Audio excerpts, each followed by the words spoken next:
আপনি কি pregnancy planning করছেন কিন্তু প্রত্যেকবারই দেখছেন যে ঠিকঠাক করে সহবাস করার পরেও আপনি কনসিভ করতে পারছেন না, আপনার পিরিয়ড চালু হয়ে যাচ্ছে। এই নিয়ে আপনি খুব টেনশনে আছেন, ডিপ্রেশনে চলে যাচ্ছেন আর এটাই ভাবছেন যে কবে আপনি প্রেগনেন্সি কিটে সেই দুটো দাগ দেখতে পাবেন কনসিভ করার। তাই আজকের ভিডিওতে আমি আলোচনা করব যে যদি আপনি বাচ্চা নিতে চান তাহলে সহবাসের সময় কোন 7টি ভুল কখনোই করবেন না। তো ভিডিওটা কিন্তু আপনার জন্য খুবই ইম্পর্টেন্ট, তাই ভিডিওটা শেষ পর্যন্ত দেখুন। আর ভিডিও শুরু করার আগে বলবো যে এরপর আপনি কোন ভিডিও দেখতে চান নিচে কমেন্টে জানান।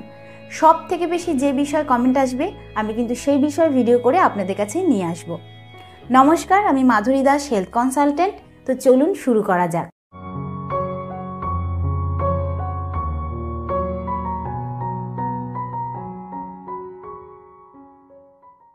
প্রেগনেন্সি কনসিভ করার আগে প্রত্যেক মহিলাকেই কিন্তু ওভুলেশনের ব্যাপারে জানা উচিত। ওভুলেশন আসলে কি? ওভুলেশন হচ্ছে মহিলাদের পিরিয়ড সাইকেলের সেই সময় যেই সময় ডিম্বাণু তৈরি হয় এবং ফ্যালিপিয়ান টিউবে গিয়ে সেটা শুক্রাণুর জন্য ওয়েট করে।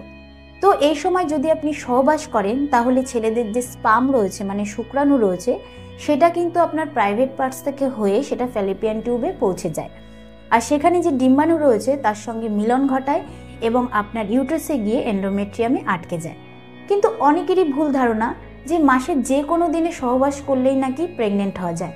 এরকম কিন্তু একদমই নয়। ওভুলেশনের একটা নির্দিষ্ট সময় হয়, তো সেই সময় যদি আপনি সহবাস করেন তাহলেই কিন্তু আপনি প্রেগনেন্ট হওয়ার চান্স থাকে। তো এই ওভুলেশনের সময়কে আমরা ডাক্তারি ভাষায় বলে থাকি ফার্টিলিটি পিরিয়ড। তো কনসিভ করার জন্য আপনি পুরো মাস ধরে নানা রকম মেডিসিন খাচ্ছেন, এক্সারসাইজ করছেন, হোম রেমেডিস ব্যবহার করছেন, এমনকি আপনি আপনার ওভুলেশনের দিনগুলোও খুব নজরে রাখছেন আর সেই সময় গিয়ে আপনি সহবাস করছেন। কিন্তু এত কিছু করার পরও আপনি কনসিভ করতে পারছেন না। এর কারণ হচ্ছে আপনি সহবাসের সময় এমন কিছু ভুল করে ফেলছেন যার জন্য আপনি প্রেগনেন্ট হতে পারছেন না। এবার জানবো যে সহবাসের সময় কোন ভুলগুলো করা উচিত নয়। যখন আপনি আপনার পার্টনার সঙ্গে বাচ্চা নেওয়ার জন্য সহবাস করবেন তখন কিন্তু সহবাস হয়ে গেলে সঙ্গে সঙ্গে উঠে বসবেন না। যদি আপনি সঙ্গে সঙ্গে উঠে বসেন তাহলে ছেলেদের যে বীর্য রয়েছে সেটা কিন্তু আপনার প্রাইভেট পার্টস থেকে বেরিয়ে আসার সম্ভাবনা থাকে।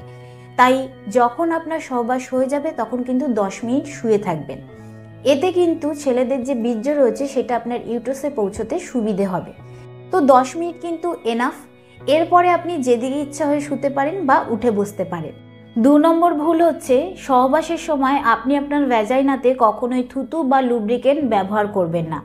কারণ যদি আপনি থুতু বা লুব্রিকেন্ট ব্যবহার করেন তাহলে কিন্তু ছেলেদের যে স্পার্ম রয়েছে সেটা আপনার ইউট্রাসে পৌঁছতে বাধা সৃষ্টি করবে।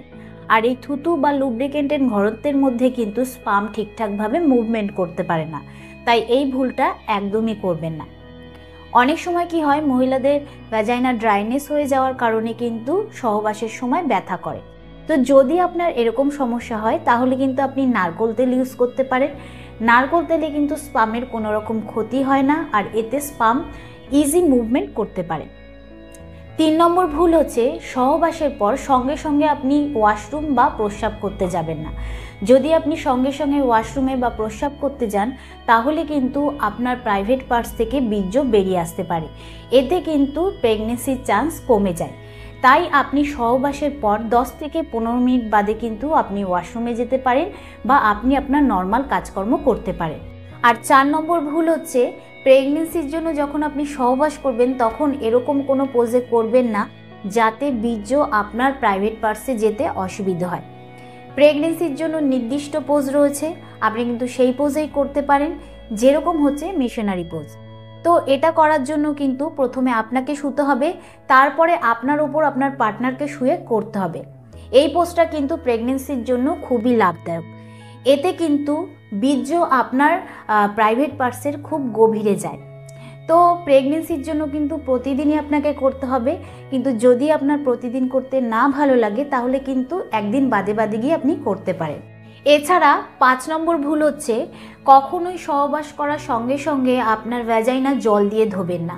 এটা করা কিন্তু একদমই উচিত নয়, কারণ এরকম করলে কিন্তু স্পামের ক্ষতি হয়। তাই করার পর আধ ঘন্টা বাদে গিয়ে আপনি আপনার ভ্যাজাইনা জল দিয়ে ধুতে পারেন। 6 নম্বর ভুল হচ্ছে যে কখনোই কিন্তু সঙ্গে সঙ্গে সাবান বা কোনো রকম ভ্যাজাইনা ওয়াশ ব্যবহার করবেন না। এরকম করলে স্পাম নষ্ট হয়ে যায়। তাই যখনই সহবাস করবেন, সহবাসের 30 মিনিট পরে গিয়ে আপনি আপনার ভ্যাজাইনা পরিষ্কার করতে পারেন। এমনিতে তো করার পর ভ্যাজাইনা পরিষ্কার করা খুবই দরকার ইনফেকশনের থেকে বাঁচার জন্য, কিন্তু প্রেগনেন্সির ক্ষেত্রে এরকম করা একদমই উচিত নয়। আর লাস্ট 7 নম্বর ভুল হচ্ছে একদমই টেনশন করা যাবে না। যদি আপনি প্রেগনেন্সি প্ল্যান করছেন তাহলে নিজেকে রিল্যাক্সে রাখুন, স্ট্রেস ফ্রি রাখুন, আর এক্সট্রা চাপ একদমই নেবেন না। আর ছেলেদেরকে বলবো, আপনি আপনার ওয়াইফকে সবসময় খুশি রাখার চেষ্টা করুন। এটা খেয়াল রাখবেন যাতে তার কোনো কথায় খারাপ না লাগে, আর যতটা পারবেন তার সাথে সময় কাটান। আমি আশা করব যে ভিডিওর দ্বারা আপনি উপকৃত হবেন। ভিডিওটা কীরকম লাগলো অবশ্যই কমেন্টে জানাবেন। আজকের মতন এতটুকুই, আবার দেখা হবে পরবর্তী ভিডিও নিয়ে।